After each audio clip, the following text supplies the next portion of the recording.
Essa pergunta poderia ser de um torcedor minas tenista ou de um torcedor simplesmente do vôlei brasileiro, né?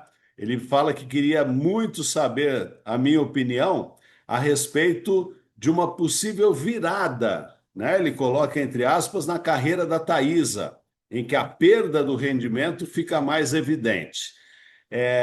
Vou responder aqui com toda a imparcialidade, né? Imparcialidade que eu deixo de lado o torcedor, de um grande admirador da Thaísa, deixo de lado também a questão da torcida do Minas. Então, é uma opinião, uma análise que não tem nada a ver com a Thaísa e nada a ver com o Minas, tá? Que fique bem claro. A Thaísa vai terminar essa Superliga próxima de fazer 39 anos. A Thaísa joga desde os 11, quando começou lá no Tijuca a jogar o voleibol oficial. Desde 2017, nós estamos em 2025, prestes a virar para 2026. Ela convive com um problema no joelho que a fez jogar no mais absoluto sacrifício pelo Exacibase lá na Turquia. Esse abuso, né, do esqueleto, do físico, fez com que a Thaísa passasse por uma cirurgia delicadíssima de joelho e desde então ela precisa se dedicar diariamente, até nas folgas, para se manter em forma para continuar jogando em alto nível. Não é para qualquer um, não é para qualquer um, é só para os grandes, é só para os gigantes. A Thaisa postou essa semana a Tainara, desculpa, postou essa semana um post falando exatamente da exigência que é dedicar-se a ser uma atleta de alto rendimento e do quanto se perde da vida ao fazer essa opção. Vocês imaginem a Thaisa passando por tudo isso, 39 anos, desde os 11 jogando vôlei, muitos deles dedicados à seleção brasileira, que é aquela dedicação de que você termina o clube, entra na seleção, termina a seleção, volta para o clube e assim vai, ano após ano. Chega uma hora que o corpo começa a dizer, cara, tá chegando o meu limite, né? E o que a Thaisa faz é digno de aplauso, digno de admiração, digno de reconhecimento. E mesmo que ela não queira, vai diminuindo sim. Não tem como a carcaça, a nossa carcaça aqui, para um atleta de alto rendimento, tem um prazo de validade que é menor do que o cidadão comum, né? Vai parar, vai parando, vai dando sinais de que não está mais igual, né? E a grandeza dela, da Thaisa, eu acho que é maior ainda em identificar que, apesar de tudo isso, ela continua titular de um dos maiores clubes de um dos países mais fortes do voleibol mundial. Cara, Thaisa, sou teu fã, sou teu admirador e espero que você jogue o quanto você achar que tem que jogar. Eu não vou falar que eu espero que você jogue mais tempo, que você continue até onde puder, porque eu espero que você consiga jogar até o momento em que você é feliz, em que você se sente realizada dentro de quadra e que o voleibol te preencha e que você tenha consciência para entender isso. E quando for a hora de se retirar, que seja quando for, que você se retire em paz e que você saiba que você foi gigante em tudo que você fez e que você deixa um legado de ensinamento é, por toda essa dedicação, por toda essa atleta que você sempre foi, para todo mundo, para sempre. Outra pergunta aqui que pedem para eu explicar as características de jogo da Johnson, que já se destaca na Superliga desde as primeiras rodadas. E quem perguntou fala que lá no Canadá tem a Gray, a Van Eyck, que pontuou muito, e a gente quase não vê a Johnson sendo decisiva pela seleção canadense.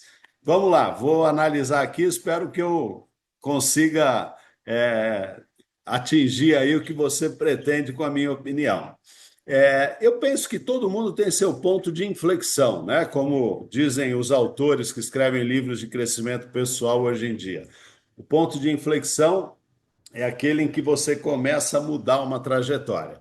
E talvez a Johnson esteja chegando nesse momento, né? Aos 27 anos, depois de sempre passar por equipes medianas do vôlei mundial, ela chega para defender o Minas, uma equipe com chances reais de ser campeã nacional, uma das grandes equipes do vôlei mundial. E acreditem, a Johnson nunca conseguiu um título importante na carreira dela. Por todos os clubes que ela passou, nenhum título de importância, nem nacional, nem regional.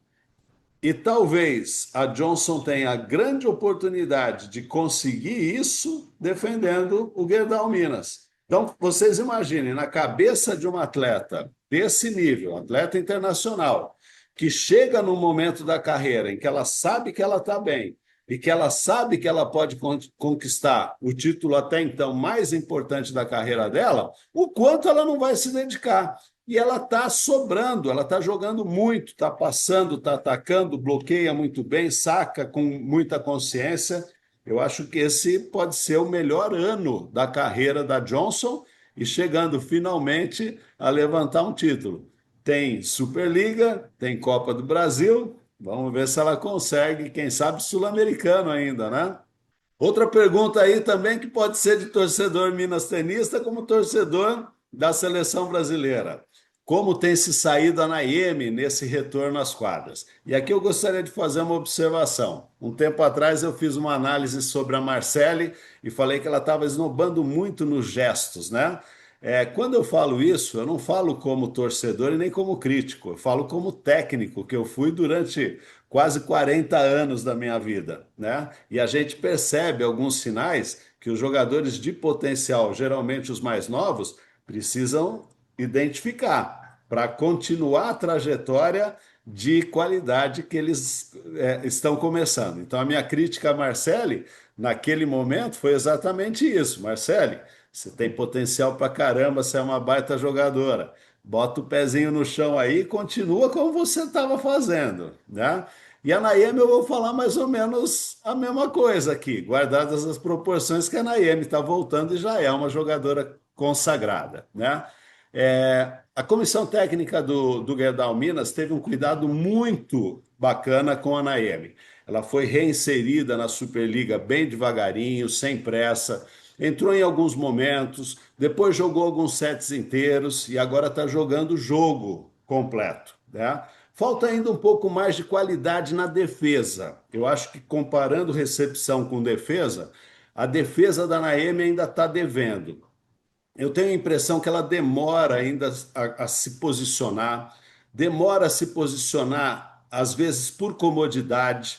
Eu vejo ela defendendo umas bolas no pé, abaixando só o tronco, né? E tudo isso pensando no potencial da Naemi, que a gente já conhece bastante, e sabendo onde ela pode chegar. Talvez seja uma acomodação exatamente pela preparação física que está fazendo com que ela retorne aos 100% dela, mas é sempre bom lembrar que o corpo precisa ajudar para que a qualidade acompanhe os movimentos em quadro.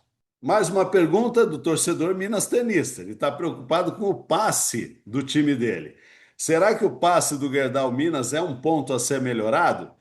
O Minas tem oscilado na recepção, é verdade. Como todos os times grandes, eles se preparam num período um pouco mais longo para chegar lá na frente melhor do que os demais. Eles vão brigar por títulos. Então, essa evolução é um pouco mais lenta. Tem muito time mediano jogando agora o máximo que pode para tentar vencer alguns jogos nesse momento e poder se garantir na primeira divisão. E os grandes times, como é o caso do Gerdau Minas, vai se aprimorando com a temporada, né? Não tem jeito, isso é um processo natural. E eles vão se acertando com uma linha de passe que vai se coordenando. Quando o grupo é novo, como é o caso do Gerdau Minas, uma linha de passe absolutamente nova, existe um processo que demanda tempo, né? Até que elas se acostumem uma com a outra, com todas as posições que elas podem jogar.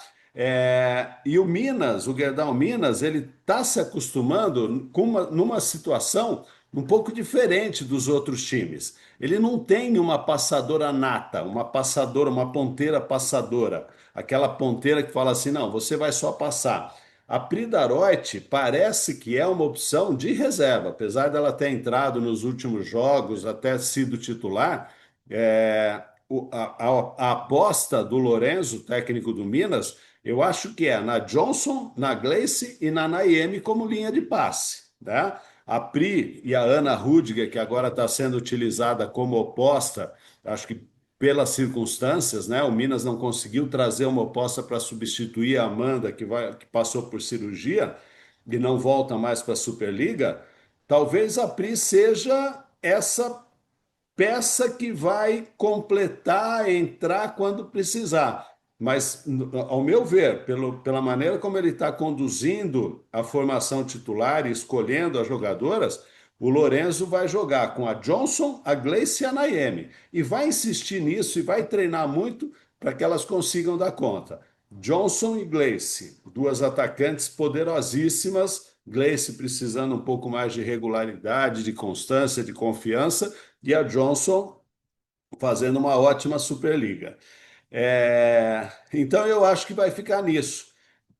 Por necessidade, a Ana Rudiger, que poderia ser muito bem utilizada nessa mesma situação que a Pridaroit vai ser usada, ela vai precisar servir como talvez a entrada como saída de rede.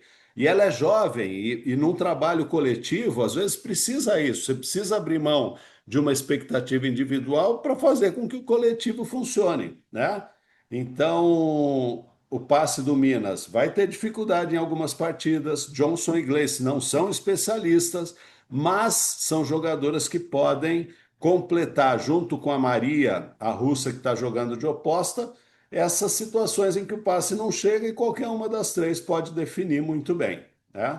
Não espere um grande rendimento da recepção do Minas, mas espere um time que pode se virar quando a recepção não sair tão bem quanto vai sair em outros times que têm ponteiras passadoras.